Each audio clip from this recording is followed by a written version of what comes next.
Ambassadors is a painting by Hans Holbein the Younger in the National Gallery in London.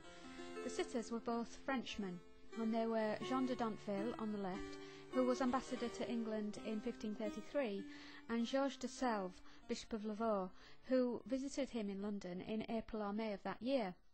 As well as being a double portrait, the painting contains a still life of several meticulously rendered objects, the meaning of which is the cause of much debate. Holbein used symbols to link his figures to the age of exploration.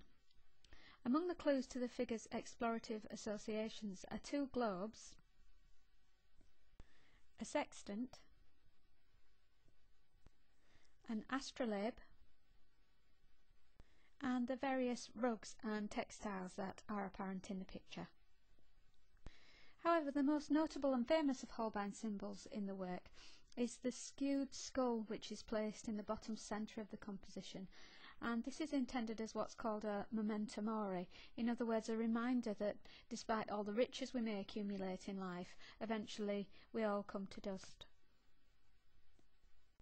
Although it's quite difficult to see the detail of the skull from a front-on view of the portrait, if one stands to the right of the picture, close to the frame, and looks down on the skull, it becomes much more clear and apparent.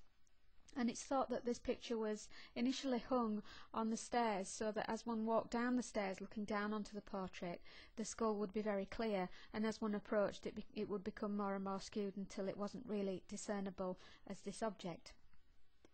Overall, an extremely interesting portrait with lots of detail in the painting, but also in the meaning and the symbology of the work.